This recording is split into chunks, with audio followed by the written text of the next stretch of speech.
男孩的名字叫太郎，他和妈妈住在一个僻静的小渔村，同学们常常笑话他们家穷，但太郎从不埋怨，他不想让妈妈担心。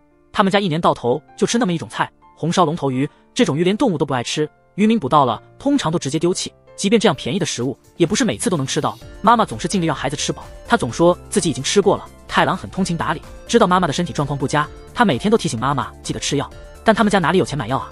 妈妈为了不让孩子担心，只好假装吃药。他还向儿子保证自己的病会好起来的，可是夜深人静时，妈妈的病还是会发作，他总是忍着剧痛，不让孩子受影响。尽管生活非常艰难，但母子俩并没有向困境低头。太郎为了减轻家里的经济压力，清晨就开始送报纸，他们也经常得到村里好心人的帮助，红田就是他们的恩人之一。他对太郎就像对自己的儿子一样好，但命运并不因此对他们母子俩格外宽厚。多年不见的父亲突然回到了家里，还嘲笑他们家怎么变成了这样。看到桌上的食物，他一脚踢翻了饭菜，边骂边说这玩意儿不是人吃的，他今天回来就是为了要钱，但他们家哪里有钱？父亲看到这情况，不由分说就打了妻子。太郎看到妈妈被打，气愤地冲向父亲，但他毕竟只是个孩子，怎么可能是父亲的对手？父亲开始翻找妻子的钱袋，里面只有几枚硬币，他觉得这点钱远远不够，于是又在柜子里找到了1罐硬币，这些都是太郎送报挣的，原本想拿来给妈妈买生日礼物的。妈妈哀求丈夫把钱还给孩子，但那无情的父亲连一点同情心都没有。太郎拿起棒球棍想夺回钱财，可他实在太弱小，太郎的左眼边留下了永久的伤痕，生活变得更为艰难，甚至他的学费也交不起了，老师亲自上门来收费，但他妈妈口袋里连1分钱都没有，这使得太郎感到非常沮丧，他失魂落魄地在街上徘徊。一辆快车呼啸而过，溅起了水花，水花把太郎全身都弄湿了。那辆车随后停了下来，车里出来一个女孩子，她看到了狼狈的太郎，女孩就把太郎带回家帮他换洗。太郎第一次看见这么豪华的浴室，他对女孩家里的奢侈装饰感到惊叹，可这只是女孩家的一个别墅，她真正的家在东京。太郎从没见过这样富有的人，他开始变得小心翼翼地说话。女孩子叫小美，她告诉太郎不用紧张。小美关心地问太郎伤口疼不疼，太郎急忙遮住伤疤，害怕被人厌弃。小美安慰他不必介意，她说做手术就能治好，但太郎心里清楚家里没钱治疗。小美开始给太郎介绍他父亲的公司，他们家族经营着一个造船厂。这时候家里的仆人端来了蛋糕，太郎从未尝过如此美味的点心。小美叫他在那儿等着，他去看太郎的衣物是否已经干了。看着眼前的点心，太郎想起了自己的妈妈，他四周看看没人注意，便把一些点心塞进书包里。没想到这一幕被回来的小美看到了，太郎的母亲知道后非常难过，亲自过来道歉，但命运似乎总喜欢开玩笑。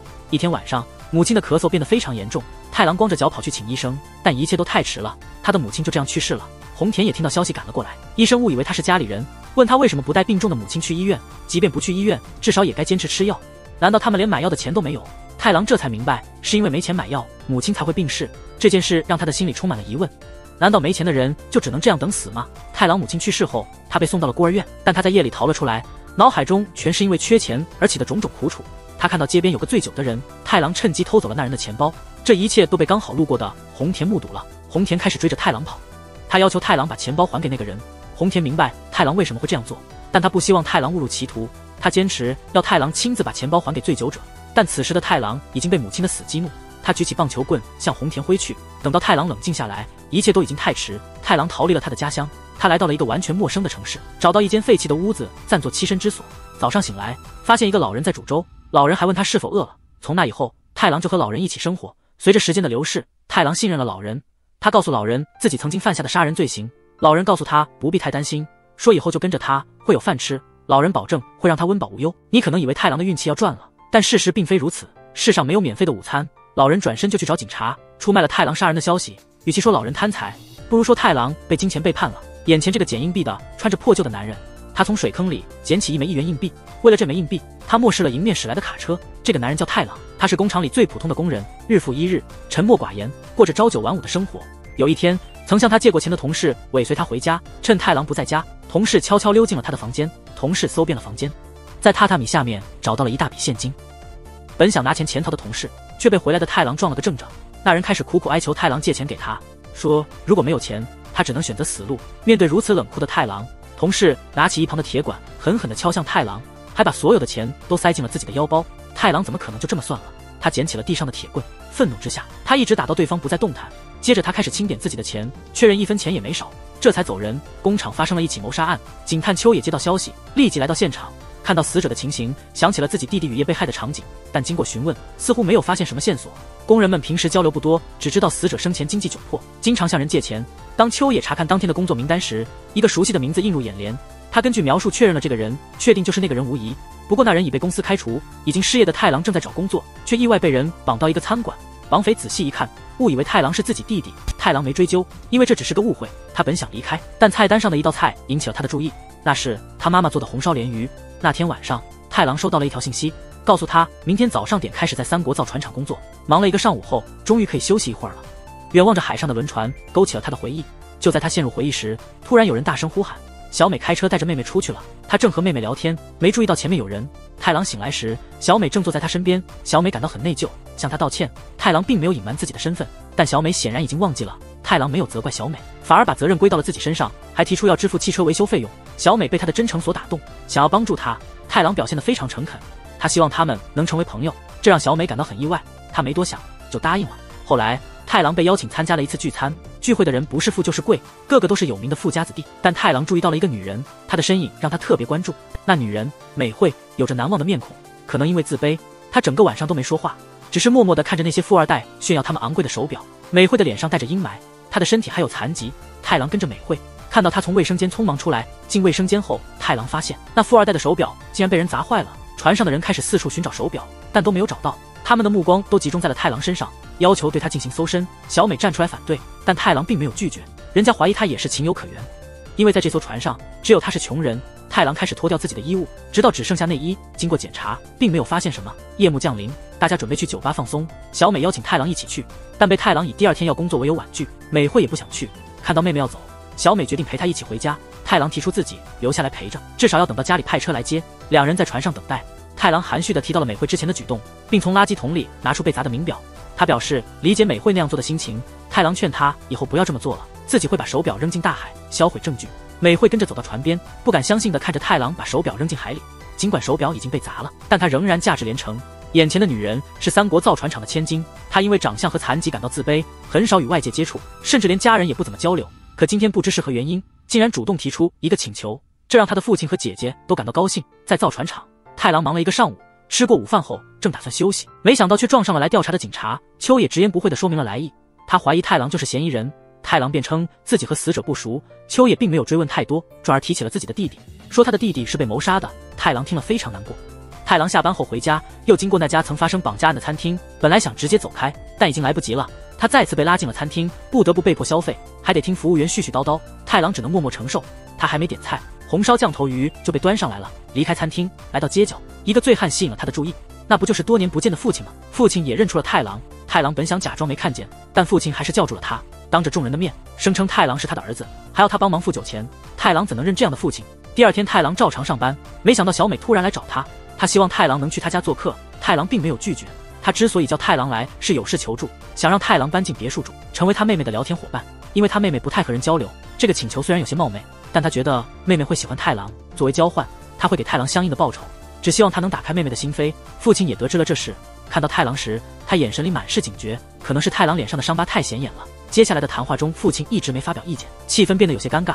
父亲似乎有话想对女儿说，太郎找借口离开了房间，出门刚好遇见了本想避开的美惠。太郎这时才发现美惠一直在门外偷听着，他走到她面前，用真诚的目光向美惠表示感谢，同时说自己的伤疤可能让别人不舒服，知道美惠对自己的好意，他很开心。然后他迅速离开了。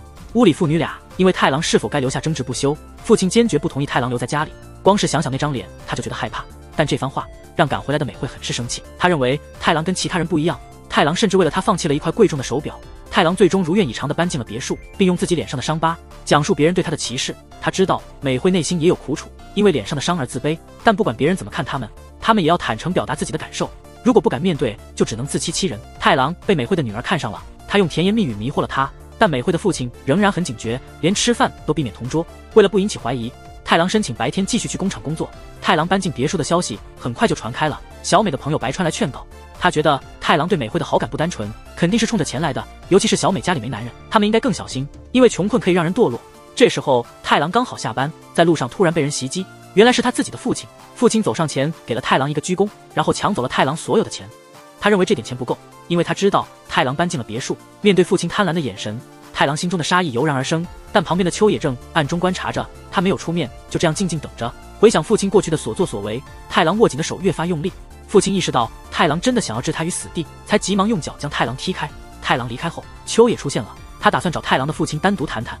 而太郎在别墅不小心碰到了白川，白川直截了当地揭穿了太郎的计谋，并且已经去劝说小美，告诉他如果不想事情弄得不可收拾，最好让太郎离开别墅。现在的美惠已经完全听从太郎，每一分钟都不愿意离开他。他恳求太郎永远不要离开，但太郎告诉他不要多想，自己只是他生命中的一个过客，他身份显赫，将来一定能找到更匹配的人。听到这些，美惠情感激动，她只想和太郎在一起。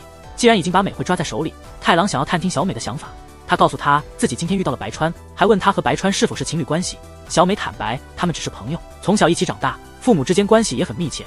太郎突然改变话题，说白川让他离开别墅，他想知道小美心里怎么想，但小美并没有明确表态，只是劝太郎别多心，接着便转移话题，邀请他参加晚会，因为只有太郎去，美惠才会参加。太郎并没有拒绝邀请，这次简短的谈话让太郎意识到对方已经开始怀疑自己，而且不会轻易让美惠嫁给他。太郎继续推进自己的计划，而秋野一直在暗中密切关注。他今天找到太郎的父亲，秋野想弄清楚他们之间为何争吵。他还记得弟弟生前说过，太郎的父亲是个品行不端的人，连自己的家人都不管，连妻子去世都没出现过。面对沉默的对方，秋野走之前，太郎的父亲叫住了他，问他自己的妻子是否真的去世了。太郎的父亲这才明白儿子为什么那么恨他。第二天，太郎陪着美惠去参加晚会，白川看到了，直接讥讽他们。太郎并不在意。就在众人准备出海的时候，一位陌生人出现在小美面前，他特别确认了对方是不是三国集团的犬小姐，然后拿出一把锋利的小刀，质问为什么会被公司解雇。太郎见状立刻冲了上去，他们开始扭打起来。不幸的是，太郎的腿被刺伤了。行凶者看到这情况后迅速逃跑了，但这一切只是表面现象，事实上凶手是有准备的。白川感到事情不对劲，他决定跟踪凶手。看到凶手走进一排储物柜，从中拿出一个装满现金的信封，受伤的太郎被急救送往了医院。小美和她妹妹在医院外焦急地等待，看到太郎蹒跚着走了出来，小美立刻上前关切地询问情况。得知太郎并无大碍后，为之前对太郎的怀疑感到懊悔，但白川不可能无动于衷，他声称自己已经了解了真相，不过他不打算报警，因为这样的丑闻会损害三国集团的名声，只要太郎消失，他事后就不会追究了。但这怎能动摇太郎的决心呢？想到当年母亲因为没钱治病而去世，他本想随他一同去天堂，但他又不甘心这样结束。母亲是败给了钱，而他要留在人间和金钱抗争，为了钱他什么都愿意做。深夜，太郎推着行李箱回到了别墅，他告诉美惠已经把所有行李都带来了。等到家里的人都沉睡后，太郎拉着一个麻袋去到别墅深处，亲自把麻袋埋了起来。第二天早上，仆人告诉他不用在这里吃早餐了。自从太郎出手救了小美，小美和她父亲开始改观。作为三国集团的二小姐，她所要的生日礼物别出心裁，她想要的是和太郎结婚，这让旁边的姐姐和父亲非常震惊。但更让人震惊的是太郎的回答，他拒绝了婚姻的提案，这让美惠感到疑惑，难道太郎不喜欢她吗？太郎坦白他非常爱美惠，太郎渴望和她共度余生，因为美惠是国家的骄傲。他们身处不同的世界里。小美安慰他不必多虑，太郎想着如果他没拒绝的话，美惠的伯父也肯定会强烈反对，所以他觉得自己的决定是对的。但这并不是伯父的错，毕竟太郎的背景复杂，怎能让美惠的伯父安心呢？加之他母亲的过世，父亲整日沉醉于酒，现在他就像个孤儿，他这样的人没资格娶入三国集团的家门。太郎认为美惠应该找个门当户对的人，他这么一说，大家都沉默了。但美惠不愿意就此放弃，她宁愿离开这个家，也要和太郎在一起。太郎坚决拒绝，他说美惠没尝过贫穷的生活，他不会让美惠跟着自己吃苦，因为贫困能轻易改变一个人，甚至可能淡化爱情。太郎转身面向伯父，他跪下道歉，是他到访别墅导致了这一切。美惠是个好女孩，他请求伯父让她获得幸福，为了不再让美惠伤心，他决定离开，回到属于自己的世界。但这真的是太郎的心里话吗？太郎离开后，伯父在感叹，太郎竟抢先说出了他想说的话。这时小美想起了白川的话，他曾劝他不要相信太郎，说太郎只是为了钱，但现在看来白川错了。小美给白川打电话，在留言中说太郎已离开，他相信太郎不是为了钱。接下来的日子里，太郎表面工作如常，但内心却是百感交集。他在等待自己期待的结果，直到有一天小美回到家，好几天没见到美惠出门，本来是想来看看她的，而太郎也得到了他想要的结果。但接下来的事情却出乎太郎意料，父亲突然来访，让我措手不及。他已经听说了我的婚事，特地来见我的未婚妻，我担心父亲说错话，想要他赶紧离开，但父亲找借口留了下来。他私下对小美说，我从小就失去了母亲，他也没做好父亲的责任，我脸上的伤痕也是他造成的，所以我从没感受过家的温暖。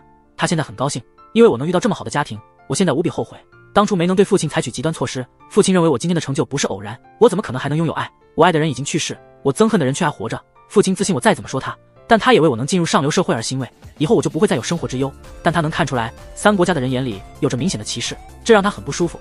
仅仅因为他们有钱，就在我面前摆出高高在上的姿态，真想把他们统统打败。所以他想和我合作，吞并三国家的全部财产。我和父亲谈话时，小美再次打电话给白川，今天警察秋野接到了匿名举报，说三国家的别墅里藏有尸体。大家都走到了后花园，警察在一块松软的土地上开始挖掘，挖得越深，我的表情越来越不自然。秋野警官紧盯着我，如果尸体被挖出，我所有的计划都将泡汤，我也可能会被逮捕入狱。美惠穿上了婚纱，梦想成真，而我即将成为三国集团的上门女婿。但在我眼里，未来的妻子更像是金钱的代表。结婚后很快就被岳父提拔为部长，工作上严谨，受到称赞。但这对我来说还远远不够，这只是开始而已。家里的姐姐一直在关注美惠，她问自己是否真的幸福，答案似乎写在妹妹的脸上。但事实是，太郎变得越来越冷淡，总是以工作为借口避免和美惠相处，甚至觉得她很麻烦。深夜，太郎的父亲出现了，他告诉太郎是他搬走了尸体，也是他报的警，嘲笑太郎的行事不够周到。如果不是他发现佣人的异常，这件事迟早会曝光。他的目的其实很简单，只是想要钱而已。他告诫太郎别妄想独吞公司，人可以变得富有，但变不成真正的富人。目前这样就很不错了，他也可以趁机弄点钱花。第二天，太郎在交接工作时，秘书突然闯了进来，说有人威胁要在楼里引爆炸弹，需要立刻疏散所有人。太郎在人群中发现了一个人，两人对视，那人显然很紧张，太郎紧跟其后，在一条小巷里将其制服。太郎并没有报警，而是把那人带到一个僻静的车厂。那人叫做丑男，是船厂的一名普通工人。他今天之所以这么做，完全是受到小时候父母的影响。在他们眼中，世界只有金钱。由于父母欠下巨额债务，最终选择了自杀。从那时起，他就开始憎恨富人。今天的行动只是为了留下他曾经活过的证明，因为他患了癌症，不久于人世了。这种遭遇和太郎有些相似。太郎把自己的经历告诉了丑男，丑男听了非常感动，这是他第一次感受到被人信任。他希望在生命的最后能为太郎做点什么，只要能帮助到太郎就好。在接下来的某一天，岳父让太郎陪他去一个地方，两人来到墓地，瞻仰岳母的墓碑。在那里，岳父向祖先介绍家中的新成员。祭祀结束后，大家一同来到了餐馆。餐馆里的人都惊讶于太郎的巨大变化，他们都替他感到开心。今天的饭局也不失为一次例外。岳父一边夸赞着鱼肉的美味，一边讲述自己的往事。曾经为了贫穷的恋人，他选择了出走，以为只要努力就能改变一切。但他发现自己错了，现实教会了他残酷的一课。直到父母找到他，希望他回家继承家业，条件是他必须抛弃他贫穷的恋人。岳父选择了放弃爱情。他在做出那个决定的时刻，感到了一种深深的释然。他今天能够坦诚讲出这些，明显是在警告，同时他也是太郎如己出。酒足饭饱之后，太郎声称忘了东西要返回店内，让岳父在车里等他。但这一去竟成了永别。这天，秋野约见了小美，想要私下表达自己的看法，内容关乎太郎的过往。秋野展示了关于两宗谋杀案的调查报道，越发怀疑白川的失踪与太郎有关，甚至可能已遭杀害。小美的心情可想而知，现在小美非常纠结，她不想相信这一切，但为了妹妹，她觉得有必要提醒，告诉妹妹太郎只是为了获得家产才与妹妹结婚的，这一切都是太郎的计谋。但对美惠来说，这些并不重要。她清楚，如果没有利益，太郎根本不会选择她。即使太郎是个杀人犯又如何？只要能与她在一起。就在姐妹俩谈话时，姐姐接到了一个电话，一个噩耗随之而来，父亲被人谋杀了。小美一瞬间变得茫然失措。太郎最终成为了公司的社长，新官上任三把火。太郎上任第一天就推出了新政策，让造船厂的临时工签订了正式的工作合同，确保工人的子女有学校可以就读，让他们有机会继承父辈的工作，同时改善了医疗福利制度，还捐出5亿资金来建设养老院，让工人晚年有所依靠。外人看来，太郎是个发迹的穷小子，回馈了社会，但太郎却另有用心。他打算利用工人们来赚取更多的利润，因为他深谙人心，只要给点甜头，工人们就会更加卖力工作。回到家中，他也是威风八面，看到美惠就生出厌恶之情，经常对他大声斥责。美惠只得顺从，看着小美现在的状况，不止言语挖苦，甚至在举止上也带有轻蔑。有了钱之后，太郎首先想到了秋野，他没有拐弯抹角，直接触及秋野的痛处。得知秋野妻子有心脏病，需要去国外进行心脏移植，孩子不能没有母亲。今天他带来了一大笔现金，只要秋野不追查自己，这些钱就都是秋野的。但是秋野并没有被动摇，坚称一定要把太郎送进监狱。太郎随后来到餐馆，意外地遇到了秋野口中的那个弟弟，他们长得惊人的相似，这让太郎有了新的计划。第二天，太郎找到了自己的父亲，提醒他们之间的约定。现在10亿正摆在他们面前，但是父亲显得有些犹豫不决。太郎嘲讽他，作为父亲，难道就不能教儿子什么是男子气概吗？这招果然有效，父亲最终接受了这10亿。但太郎有先前的声明，不论父亲如何隐藏，自己即使倾尽所有也要找到他，让父亲遵守他们的约定。可能是做了太多亏心事，太郎每晚都做噩梦，在痛苦中惊醒。美惠始终陪伴在侧，这却让太郎更加厌烦美惠。小美成为了他的怨恨对象，他命令仆人准备了精美的佳肴。回忆起小美曾经使自己受辱的日子，现在他已经变得呆滞愚钝。他打算让她尝尝被侮辱的苦头。自从接管了三国集团之后，他的人生达到了顶峰，但他并不感到快乐，反而是空虚和孤独充斥心头。他找不到发泄的出口，再想起小美给过他的羞辱，那一幕如同昨日重现。太郎此刻愣住了。当年小美在得知父亲的噩耗，意识到是太郎所为，为了自保，不得不假装失常。在那段时期，小美思考了很多，总以为是自己过于信任太郎，认为一切都因自己承担。但事实证明，太郎的人性已经严重扭曲，他把不幸归咎于周围所有人。接着秋野破门而入，以涉嫌伤害罪拘捕太郎。太郎被送进了牢房，躺在冰冷的地板上，回忆起雨夜中高举棍棒对像父亲般的红田痛下杀手。那一瞬间，他的命运已经封定，注定要面对牢狱之灾。既然如此，没有什么顾忌。此时的秋野信心满满，他还劝告太郎坦白，但太郎此刻表情冷漠，无动于衷。他有不在场的证据，同事们也证实了他的话不是虚构。案发时，太郎正在开会，推秋野妻子下楼的真凶已经投案自首。秋野看到嫌疑人时，完全震惊了，那人竟然和太郎长得一模一样。随着嫌疑人承认犯罪，太郎立即被释放，走时还不忘告诉秋野，如果需要钱，随时欢迎找他。太郎回到别墅，神色如常。用餐时，三人都保持着沉默。太郎露出了一抹邪魅的笑容，他决定把一切都说清楚。正如小美所怀疑的那样，发生的一切都是他策划的。他故意跑到小美的车前，让自己被撞，然后决定将美惠作为自己的目标。但白川出现了，成了他的障碍。最终，他也将白川解决掉。至于小美遭遇的刺杀，那也是他事先安排的。关于他们父亲的死，他没必要多说，他们的父亲是被他杀死的。小美曾经以为太郎是个怪物，但他发现自己错了。太郎其实是血肉之躯，应该体会一下作为人类的痛苦。现在的太郎已经无所顾忌，因为他已经准备好了去地狱的单程票。但美惠并没有放弃，即使知道被对方利用，她依旧深爱着太郎。第二天，饭馆的四人前来向太郎道歉，他们为自己的弟弟所犯的错向太郎请罪。太郎没有追究责任，反而提出了一个问题：当人贫穷时，重要的是金钱还是良心？对方毫不犹豫地说是良心。这个回答直接激怒了太郎，他命令对方滚出房间，去过像蚂蚁一样的生活。但魔鬼的天平从未倾斜，因为这个世界上不公和不幸太多了。他刚刚还在懊恼着那四人的无知，转头秋野就来拜访了。秋野的妻子被人推下了楼梯，导致他的病情加剧，秋野只能来求助。作为交换，他愿意主动辞职，不再做警察。在离开之前，太郎提出了最后一个要求。太郎晚上回到家，却没有看到美惠的身影，他径直走向卧室。小美深夜回家，他原本想去看看妹妹，却发现太郎瘫坐在那里。他的目光不经意地扫过一旁，竟然看到妹妹在房间里上吊自尽了。面对冰冷的遗体，小美质问太郎到底做了什么。太郎脸上毫无表情，他只是简单的对美惠说了些什么，这让小美感到不可思议。妹妹对太郎的爱那么深，却遭遇了这样悲惨的结局。小美拔出匕首向太郎刺去，太郎告诉他不要冲动，如果他伤害了他，那么他和他就变成了一类人。随着美惠的去世，太郎的噩梦变得越来越频繁，每天早晨都会哭泣，总会有人来安慰他。为了减轻痛苦，太郎开车去了公司，他打开了保险柜，紧紧抱着里面的现金，他的症状才稍微缓解了一些。这几天，小美在反思，她觉得应该感谢太郎。妹妹曾告诉她自己很幸福，她选择自杀。小美猜想，妹妹是不想失去那些幸福的时光。妹妹曾说，世上只有她懂太郎。听了小美的话后，太郎决定带她去一个地方。